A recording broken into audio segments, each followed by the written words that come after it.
It is a nice, clear evening over Denver tonight ahead of a beautiful weekend. Highs in the 60s today will stick with us for much of this weekend. Any snow we got this week is already melted along the Palmer Divide, but snow keeps piling up in the western mountains where season totals are well above average.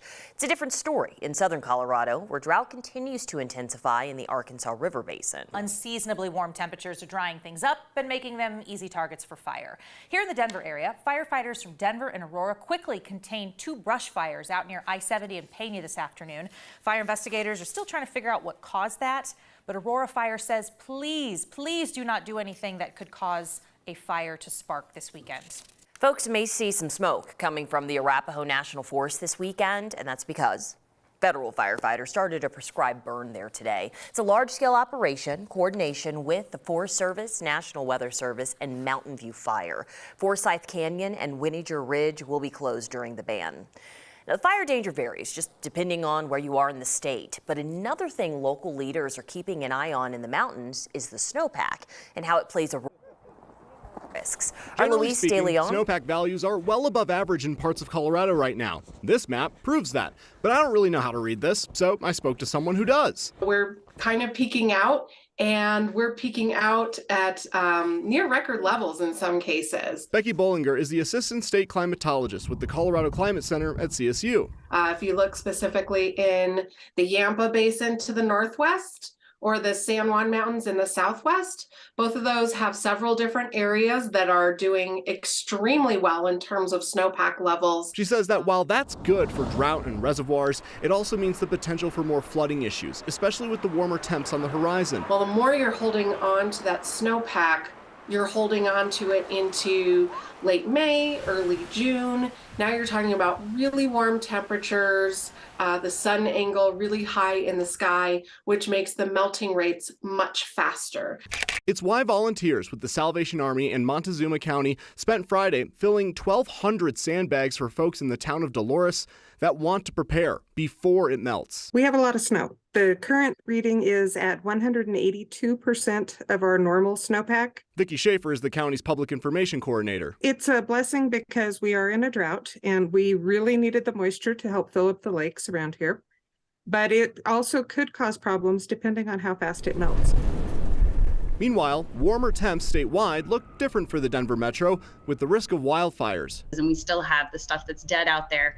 And with those winds and warming temps, we knew that there was definitely a higher danger. That's how the Forest Service described fuels last week when the metro saw several fires. The agency believes prescribed burns have helped with controlling these fires, and the strategies with that change over time. Simple things like if we're going to use a wet line as a control feature, that doesn't last as long. So what you see right here is what some of those fires looked like in our area last week. This is specifically in Aurora. Brush fire got pretty close to homes that you see there. Forest Service told me that a prescribed burn is what they credit from 3 years ago that helped them stop the one that you see here. And Alex, we talked about Boulder having a prescribed burn coming up. We can expect another one up in Red Feather Lakes later this month. All right, Louise, thank you. We will be keeping a close eye on high fire danger. Looking ahead toward next week, that's when the heat really ramps up around here. Plus, I'll be tracking some gusty winds. Out ahead of it, we get a lovely Easter weekend. The winds should be quiet and calm and temperatures feeling good. Tonight, still, we're sitting in the upper 40s across the metro area, 50s across the eastern plains, 30s in Kremling, and up towards Steamboat Springs. On HD Doppler 9, we have a few high-level clouds, but we await this huge ridge of high pressure that builds in next week. Tuesday and Wednesday, especially, when we could be looking at 80+ degree days. That would be the first that we have seen so far in 2023. As we look at next week, Tuesday, the current record high, 80 degrees, 79 the current record high for next Wednesday. I think we easily shatter both of those. I'll show you my pretty toasty 7-day forecast when I see you in about 10 minutes. Catastrophic, devastating, not welcome. That's how state, federal, and local officials have described the proposed Uinta Basin Railway. The federal plan was decided years ago after 7 counties in Utah banded together to build a railway in hopes of connecting the resource-rich Uinta Basin to the national rail network. Lawmakers here say it's a threat to communities and the Colorado River, citing past derailments like the one in East Palestine, Ohio. The project could bring as many as 5 daily trains along a 100-mile stretch of the Colorado River. Lawmakers are concerned about what happens if the train derails, sending waxy crude oil into the headways of the Colorado River. We've seen far too many derailments recently to know that it is possible. We know that this would be catastrophic to have an incident here, not only because of the river, but also because we have the train tracks next to homes. Democratic U.S. Senator Michael Bennet says the feds did an environmental impact study on Utah, but not Colorado. He's calling for a study to be done here. The U.S. Forest Service has not issued any special use authorization to build railroad tracks through the national forest.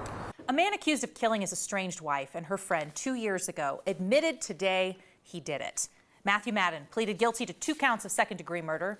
Back in September 2021, police responded to a domestic violence call on South Marion Street in Denver.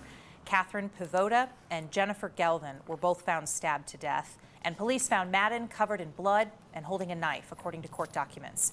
His sentencing is now set for the end of June. After years of delays, jury selection has started for a man accused of killing a 13-year-old boy in a road rage incident.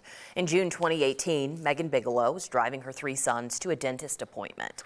Police say when she tried pulling over for an emergency vehicle, she got into a little confrontation with another driver, Jeremy Webster. Police say Webster followed Bigelow all the way to her dentist parking lot, then pulled out a gun and started shooting. 13-year-old Vaughn Bigelow was killed. His mother and youngest brother were seriously hurt. Webster has not pleaded guilty by reason of insanity. Testimony is expected to start next week. The Adams County Sheriff's Office wants to find out who vandalized an elementary school last month. Deputies say around 3 in the morning on March 26th, 2 people walked up to Coronado Hills Elementary School armed with BB guns. Then they fired several shots at the windows of the school and took off. This happened while students were out on spring break, so nobody was at the school at the time. But the school district says it expects to repair the windows by the end of this month. Colorado protects the right to an abortion, but a new ruling from a federal judge in Texas may limit some people's options here in this state. The Trump-appointed judge suspended the FDA's 2-decade-old approval of a drug called mifepristone. Anti-abortion groups sued, saying the government did not adequately assess that drug's safety. Mifepristone is part of a 2-drug regimen in the medication abortion process. That Texas judge suspended the ruling for 7 days to give the government time to appeal, which the government says they will. And then another federal judge, this one out of Washington state, immediately contradicted the ruling with their own ruling. This one ruled the FDA must keep these drugs available in 12 states, including Colorado. The Washington state judge said it shouldn't be the court's role to review scientific evidence. Police and fire departments in Boulder have a new way to see 911 calls as they're happening. They're adding a new service allowing callers to live stream to dispatch what they're actually seeing. The service is pretty simple, totally free for callers. Dispatchers will be able to send a link to a cell phone. After giving approval, dispatch will be able to switch between the front and back camera, as well as turn the screen black so no one can see it's recording. Dispatchers won't be able to see or do anything else on a person's phone. The city hopes it becomes a helpful tool for reporting domestic violence, wildfires, and ongoing crimes.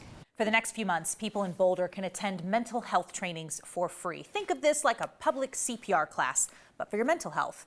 The city is teaming up with mental health partners to help people identify and respond to signs of mental illness or distress, substance use problems, and other crises. The idea is that we're a community, right, coming together to understand one another. So the more that we can build up our own toolkits, the more we can be there to recognize and respond to others who are needing it. There are 3 types of sessions, 2 online, 1 in person, and you can find more information on when those sessions are happening and how to register on the City of Boulder's website. It's very hard to not be a body on the streets right now.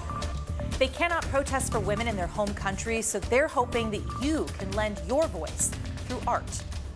Climate change is changing America's favorite pastime, giving the Rockies a better chance to get a home run. Birds migrating through Denver are not getting to their destination because the #1 bird killer in downtown